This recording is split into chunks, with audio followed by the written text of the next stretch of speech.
back to Mummy's Whiz.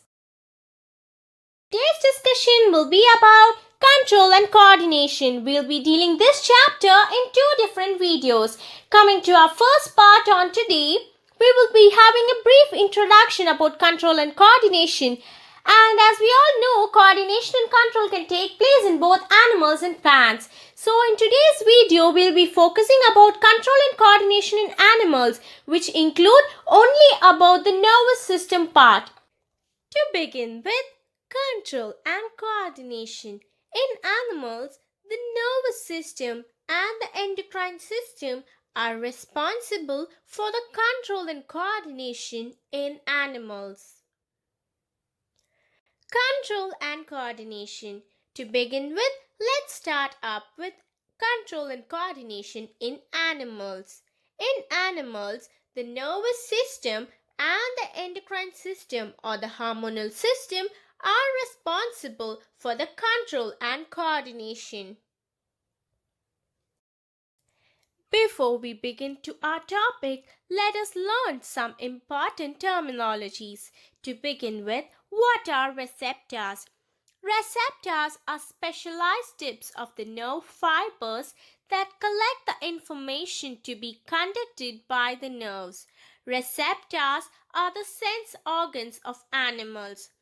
Receptors include phono-receptors in the inner ear, photo-receptors in the eye, thermo-receptors on the skin, olfactory-receptors for smell, and the gustatory receptors for taste. These are classified as phono-receptors, which are present in the ear, and its main function are hearing and balance of the body. Coming to photoreceptors present in the eye, which have a function of responsibility for visual stimulus. Coming to thermoreceptors, which are present on the skin, and its functions include receptors which are responsible for pain, touch, and heat stimuli. These receptors are also known as thermoreceptors. Olfactory receptors present in the nose perceive smell. Gustatory receptors present in the tongue helps in taste detection. To sum up, control and coordination in animals include nervous system and endocrine system. Main important things are the receptors, which are nothing but the sense organs. These includes phonoreceptors in the ear, hearing function, photoreceptors in the eye, visual stimulus, thermoreceptors in the skin for pain, touch, or heat stimuli, olfactory receptors in the nose for smell detection, and gustatory receptors in the tongue for taste detection. Now starting up with the nervous system. The nervous system is composed of specialized tissues called nervous tissue. The nerve cell or the neuron is the functional unit of the nervous system. It is the nervous system which is mainly responsible for control and coordination in complex animals. Coming to the functions of nervous system.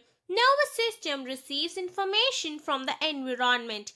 To receive the information from the various body, it acts according to the muscles and the glands. A neuron is the structural and functional unit of the nervous system. Now coming to parts of a neuron. A neuron is a structural and functional unit of the nervous system. Neuron is a highly specialized cell which is responsible for the transmission of impulses. The neuron consists of the following parts: Cyton, Axon, and the Myelin sheath. What is a cyton or a cell body? The cell body of the cyton is somewhat star-shaped with many hair-like structures protruding out of the margin. These hair-like structures are called as dendrites. Dendrites receive the nerve impulses. So, this is the cell body. It consists of dendrites. Now, what is axon? Axon is the tail of the neuron. It ends in several hair-like structures called axon terminals. The axon terminals relay nerve impulses. So, this is the axon and these are axon terminals. What is a myelin sheath? There is an insulator cover around the axon. This is called the myelin sheath. The myelin sheath insulates the axon against nerve impulses from the surroundings. Now coming to the types of neuron, sensory neuron and a motor neuron. Sensory neuron receives signals from a sense organ, whereas motor neurons are neurons which send signals to a muscle or a gland. Association or relay neuron. These neurons relay the signals between sensory and motor neuron. Now what is a synapse? The point of contact between the terminal branches of axon of one neuron with the dendrite of another neuron is termed as synapse. What is a neuromuscular junction? Neuromuscular junction is the point where a muscle fiber comes in contact with a motor neuron carrying nerve impulse from the central nervous system. Transmission of a nerve impulse. The nerve impulses travel in this manner. The dendrites to the cell body, to the axon, to the nerve endings at the tip of the axon. It conducts a synapse and then to the dendrite of the next neuron. Chemical release from the axon tip of one neuron cross the synapse or the neuromuscular junction to reach the next cell. Now coming to the human nervous system. Human nervous system can be classified into three major types: central nervous system, peripheral nervous system, and the autonomous nervous system. The autonomous nervous system is again subdivided into two: sympathetic nervous system and the parasympathetic nervous system. Let's talk about each nervous system in detail. Central nervous system. The central nervous system is composed of the brain and the spinal cord. The brain controls all the functions in the human body. The spinal cord works as the relay channel for signals between the brain and the peripheral nervous system. What is a peripheral nervous system? Peripheral nervous system is composed of the cranial nerves and the spinal nerves. There are 12 pairs of cranial nerves, and the cranial nerves come out of the brain and go to the organs in the head region. There are 31 pairs of spinal nerves, and these come out of the spinal cord and go to the organs which are below the head region. Now coming to autonomous nervous system.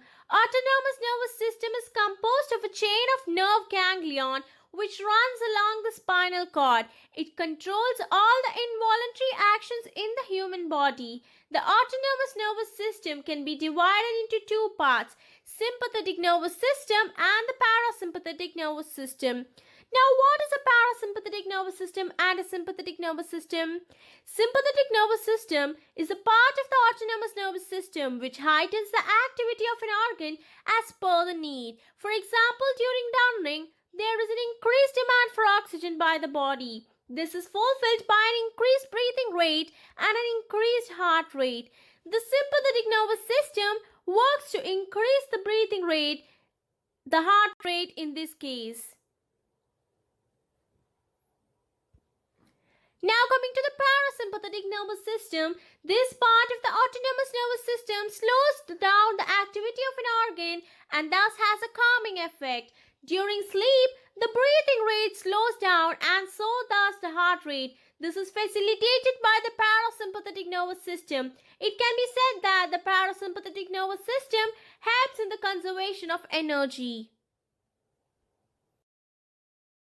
Now, the next topic we learned was about the human nervous system. Human nervous system is divided into central nervous system, peripheral nervous system, and the autonomic nervous system. In the central nervous system, we have brain and the spinal cord. Brain is again subdivided into forebrain, midbrain, and the hindbrain. Coming to the peripheral nervous system, it is divided into cranial nerves and spinal nerves. Cranial nerves are 12 pairs and these arise from the brain. Spinal nerves arise from the spinal cord. Coming to the autonomic nervous system, we have sympathetic and parasympathetic nervous system. Now coming to the human brain. The human brain is a highly complex organ which is mainly composed of the nervous tissue. The tissues are highly folded to accommodate a large surface area in less space.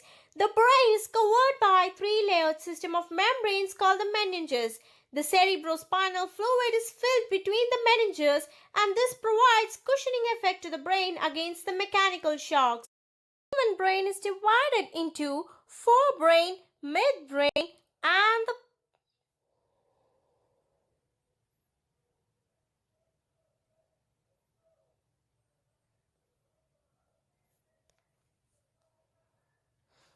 the human brain can be divided into forebrain, midbrain, and the hindbrain.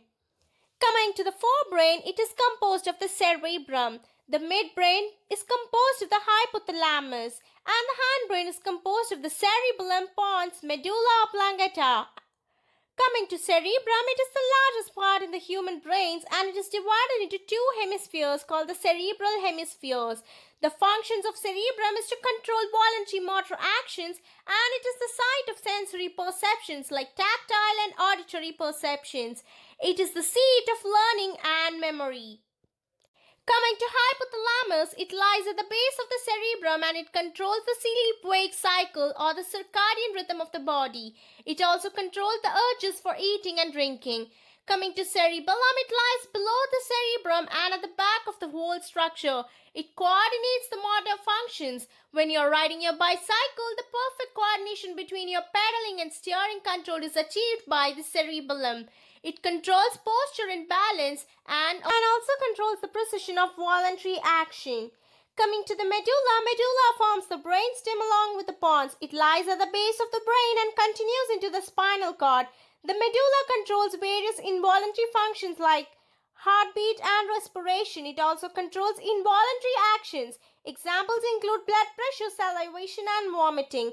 Pons, it relays the impulses between the lower cerebellum and spinal cord and higher parts of the brain like the cerebrum and the midbrain, and it also regulates respiration. Coming to the spinal cord, it controls the reflex action and conducts messages between different parts of the body and brain. Now coming to reflex action. Reflex action is a special case of involuntary movement or involuntary organs. When a voluntary organ is in the vicinity of sudden danger, it is immediately pulled away from the danger to save itself. For example, when your hand touches a very hot electric iron, you move away your hand in a jerk. All of this happens in a flash and your hand is saved from the imminent injury. This is an example of a reflex action. Coming to the reflex arc, the path through which nerve signals involved in a reflex action travels is termed as reflex arc. The following flowchart shows the flow of signals. Receptors to the sensory neuron to the relay neuron and then the motor neuron to the effector or the muscle. The receptor is the organ which comes in the danger zone. The sensory neurons pick signals from the receptor and send them to the relay neuron. The relay neuron is present in the spinal cord and the spinal cord sends the signals to the effector via the motor neuron. The effector comes in contact with this and then relieves it from the danger. The reflex arc passes at the level of the spinal cord and the signals involved in reflex action do not travel up to the brain. This is important because sending signals to the brain would involve more time. Although every action is ultimately controlled by the brain, the reflex action is mainly controlled at the level of spinal cord. Protection of brain and spinal cord. Brain is protected by a fluid balloon which acts as shock absorber and enclosed in a cranium or the brain box. Spinal cord is enclosed in the vertebral column. Muscular movements and the nervous control. Muscle tissues have special filaments called actin and myosin. When a muscle receives a nerve signals, a series of events is triggered in the muscle. Calcium ions enter the muscle cells. It results in actin and myosin filaments sliding towards each other, and that is how a muscle contracts. Contraction in a muscle brings movement in the related organ. In our next video, we'll be dealing about control and coordination in animals regarding the endocrine system, and then we will be reading a bit about control and coordination in plants and a small comparison. So please don't forget to watch when the next video is out. Please don't forget to like, share, comment and subscribe to our channel.